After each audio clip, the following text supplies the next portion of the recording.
nimankii caasho dilay waa wada aqaanay daris baanu ahayn waanu wada hadalnay xataa waa iscafinay cafis bay iga dalbadeen iyagoo tiirka gaariga saaran gaal shiraha aakhiraban baa war jiraa baan ku yidhi tiirkaana la geeyey waana la dilay labadiiba goobjoog baan ahaa hataa markay dhinteen dhuunta iyo gacanta waa ka taabtay ninka haray cadaymo iyo hawl waxa jidhay in ay isaga walaalkiisu la yidhi DNA-ga iskaga mid yihiin marka haddii ay dhacdo in ninkaasi uusan la yiraahdo dib loo noqdo oo la yiraahdo laba walaalaabo DNA-ga isku mid bay noqon karaan ma ku qanci doontaa maxkamaduna ay dib ugu laabato go'aankaas DNA-gu abiyo hooyaa wada dhalay laakiin maxaa ku jira falkii gabadhaa ku dhex jira ninkaas oo kufsigaa ku dhex jira laftigiisa dhacaankiisii baa ku jira shaawadiisii baa ku jirta dhiiggiisii baa ku jira hadduu la falgalay waa la heli doonaa qisaasta ma adiga fuliyey ehelkaaga qoyskaaga mise dawladda ayaad u bandhigtay nimankaas dawladda ayaa qisaasta annagaa fushanay dawladdu waxay tiri fushadaa la yidhi shareecada islaam weeyaane annagaa fushanay waxay ugu dambeyn barnaamijkan iyo qaabka uu dhacay dhinaca dawladda iyo aragtida dareenkaaga ku aadka ugu dambeyn dareenkaygu aad iyo aad buu u fiican yahay Soomaali weynna waa u mahadinayaa dadkii dembigaas galay caasho Ilyas aadan ka galay waa la toogtay laba ninna waa dambeeyaa oo 10 cisho ayuu xirnaanayaa haddii ay noqoto in ninkaasi ay laga wada hadlo oo maxkamaddu ay go'aankeeda gaadho adiga Ilyas ahaan ma qorshuhu ma kugu jiraa ninkaas inaad cafisid haddii kiiskaas lagu helo oo aad magdhow ka qaadatid ama aad qisaasid baaris baa lagu jiraa kaas baaristaas haddii DNA la qaado kale waa arkaynaa haddii wada hadal u yimaadana waa arkaynaa laakiin 10 insha Allah dib waa xiran yahay fariin maxaa uga diraysaa guud ahaan dadka ku dhageysanaya oo telefishinada ku daawanaya adigoo si faahfaahsan uga hadlaya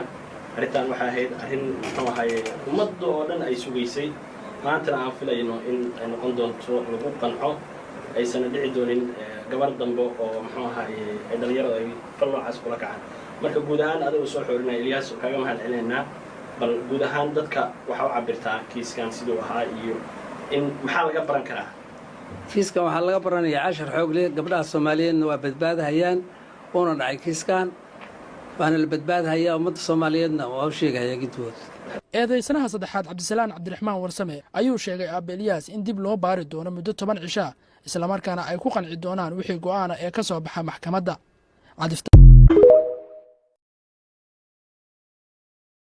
caashaay cibaarada adduun gelinba waa cayne caashaay cibaarada adduun gelinba waa cayne ciil iyo cilaan baa isxiga labada cawlood ee curdan soo kaca ayaad ahayd ceebna aan faline cashar kuu dhignaa baa jiro caadil kuu qoray calafaad lahayd ugama tegin koonkan cirifkiisa ciidana halkaa degi lahayd caawa waa gogole casuumaad laguu fidiyey baa caashay kuu timida jannadaad caway suuban iyo camal u daanshoone cilmi laguma koobiyo caqligu inuu maleeyaaye cilmi laguma koobiyo caqligu inuu maleeyaaye cayni maa ra'at rasuul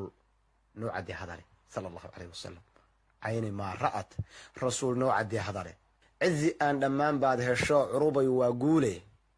cadar hooyada iyo cabdina kuma cizaareene cimrigan ku gaadhsiin halkay kuu carbinayeene cafis baan in badan kaa rabnaa caynku suu yidhi ciqaab yaanay soo degin dhulkuna cayla soo kicine ciid iyo baduhu soo cartamin caadna soo dumine cadceed iyo intii cagagubtaa ciirsi noo noqone cardaadiiqdan yaan la yska dhigin caabid soo hadhe cadli waad helaysaa wakhtigu waa iscawadayaaye cadli waad helaysaa wakhtigu waa iscawadayaaye caashaay calaamaadna way iman kuwii lagu caddeeyaaye cidhibtay ku gooyeen nafsigu waa cabbirayaaye cambaar iyo kolay maale iyo carun ka soo yaaco oo ceebta ay suubiyeen caadhka laga gooyo